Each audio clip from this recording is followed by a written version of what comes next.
And so coming on to something a bit more on the learner side than on the research group side of the thing. And so I think it would be more interesting. We've got some very good talks coming later on the research side. And so if we can maybe do the discussion for anything, my talk, I'm happy to stay behind afterwards and talk to you about tips and tricks.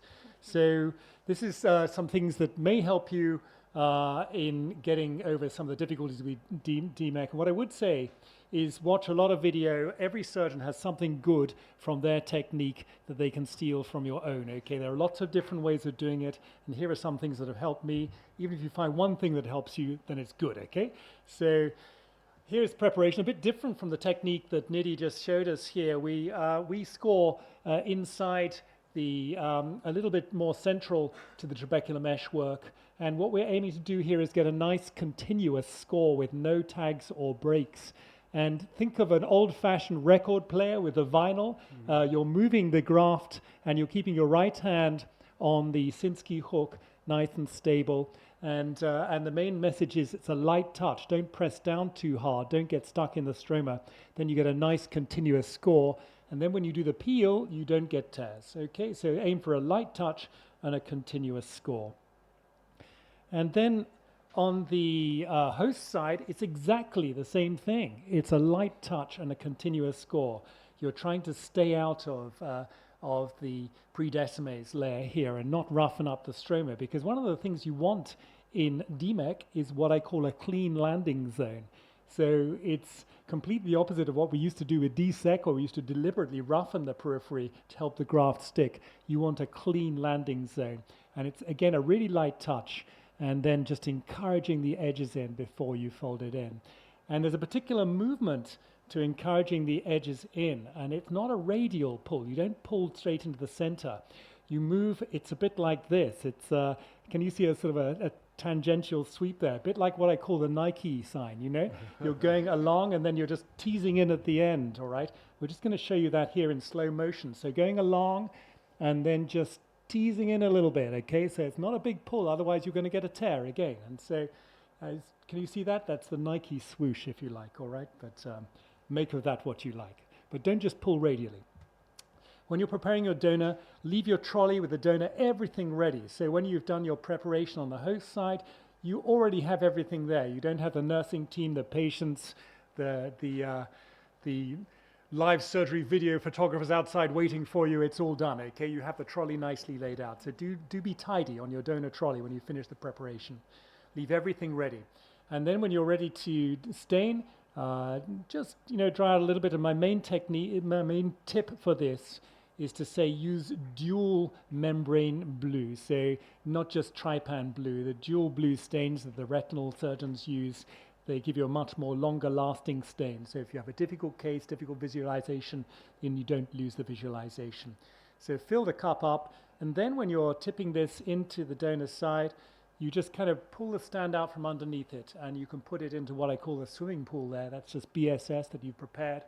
And then with your glass cannula system, this is the goiter system, but most of the systems are very similar. You can turn it around until the graft is in the right orientation for you. Hold on the end of the glass, so you can see where the donor is as you suck it up into the narrow portion of the injector. And then you attach to get a closed system. You don't want any air bubbles in the system at this stage. Otherwise, the endothelial graft will stick to the glass, and that's bad for the endothelium. And so then you can fine-tune the position before you detach the tubing to put the graft just where you want it in the thin portion of the tube, ready to inject. And then carefully unscrew that, again under direct vision under the microscope. Then you're ready to inject. And what I would say there is use some kind of irrigation to maintain the chambers, so you enter the chamber nice and atraumatically in a deep chamber, and a little bit of twisting there to get in through your entry site nice and easily. And once you've got the glass cannula in, come round, and here's a really good tip for you if you're using a plastic syringe to inject. Don't hold the end of the plunger, just hold the plunger as it goes into the barrel of the syringe, and then you can kind of feel it in. It gives you a lovely control on a slow injection. If you put your thumb on the end and just press, it sticks and then it comes out too quickly, okay? You don't have any control. And then you can rotate it into the right orientation as the graft goes in, inject slowly. modulate the depth of the AC before you complete the injection there. Let's see that from inside the eye, just here. So you've got the chamber maintained. We do in a combined case our cataract surgery just like we normally would, with no compromises on pupil dilation, and we just leave the pupil dilated if it's well dilated, no PI, and then inject as slowly as you can, watching the back of the graft, watching the orientation, but a slow movement if you can. And you may think, well, look, this is going to be bad for the endothelium if you're doing it without a meiosis of the pupil. We didn't find that when we looked at that. We haven't had a problem with the cell counts afterwards. And so just a real slow injection, leaving the graft the right way up, coming out of the chamber carefully, and then you're ready for your mini bubble. And if you want to open a scroll up, this is another case, just tap on the end. If it's an older donor, you'll have no trouble getting it to a double scroll, and then you can open it out a bit more if you want to. Mini bubble DMEC, this is something that Frank Price showed me, which I really like. And this is so you can work away from the lens in a deep chamber. As soon as you get any kind of open conformation of the graft, it doesn't have to be completely open at all, then you can just put a small bubble underneath it. And it needs to be about the same size as your entry site, the bubble. Put it under the graft, and it doesn't really matter, where the graft is. You just trap it against the cornea like that, and then you can use this sweeping technique to center the graft, and the graft will often unfold when you do that. And if the bubble escapes and it doesn't unfold, then you can easily just do that second step again.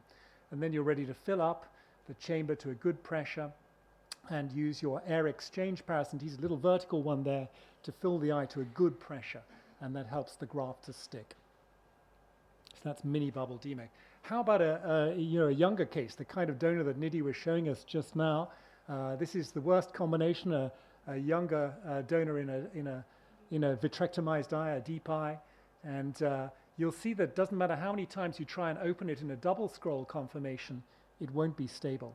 So you can use the bubble on top technique. There are lots of different variations to try and help you open it, but the problem that we've had sometimes is keeping a stable conformation. And so you'll see here that it doesn't matter what you do, as soon as you take the instruments off, it wants to scroll up again. So what can you do? Well, you can just work on one end of it, just like we showed you before, just tapping one end until it folds into a triangular conformation. And that is stable, unlike a double scroll. And then you're ready for your mini bubble. Let's just see that now. So you're tapping just on one end, and I'm sorry, this is not great video because it's not very well centered, but I think you can see the triangle there, ready for the mini bubble underneath it, and just get a bubble underneath it, and as soon as you're pinned against the cornea, you have one, okay? And then you can open the graft out. And you can just use the tapping over the top to open the graft out, and usually the graft will open up the rest of the way. If the bubble is too large, by the way, the graft sticks to the cornea and you can't open it, so it has to be a small bubble to make this work. And that's his finishing off there. And then last word on how you exchange the air bubble at the end of the operation. It's nice to do this a bit like the vitreoretinal surgeons exchange their gas, but to try not to collapse the anterior chamber, because after you've filled the eye to a high pressure to stick the graft, I always tell the patients it's like sticking a postage stamp to an envelope. It's a bit like the records, that the older people will understand that, but not the younger people. Nobody posts with stamps anymore. But you're sticking on with that pressure, and then you want to not detach, break all those weak secondary bonds that hold the graft in place. They stick in the same way as paint sticks to a wall. It's with weak secondary bonds, lots of them. You need to get the fluid out from the interface to keep it there. And if you don't exchange the gas carefully, if you just collapse the chamber, then you break all those bonds. So it's exchanging in one paracentesis and letting air out from the other. And you keep going until you're sure the bubble is detached from the pupil if you're not doing a PI, and if you're doing a PI until the bubble is clear of your PI. So I'm going to try and put these tips up on YouTube when I get time. There's some other stuff up there. You can easily find it, and I hope some of it's helpful. But I also want to give a brief advert, if you like, sorry Nidhi, for our little congress in Prague, EU Cornea. If you want to join the Europeans, the corneal surgeons there, it's a fun meeting. It's all corneal surgery, a good mix of science and clinical technique, and we usually try and have it in a fun place like Delhi. And this year it's in Prague, and I do hope that some of you are able to join us there in June. Nidhi, thanks very much. Thank you. Have a comment. Shall we go straight on? I'm happy to stay afterwards if everyone has any questions for my talk, okay? Have some time for questions, because this is probably the last session of the day in this hall. So if you have any questions for Professor Allan. Oh, okay. Yeah, so wonderful videos, Professor Allan. I didn't see any of the patients you'd use any marking in your graphs.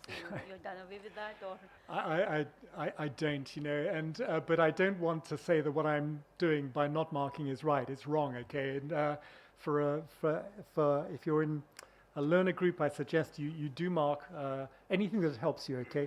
But in terms of if you do enough DMEC, you can see which way up the graph is without a mark, right?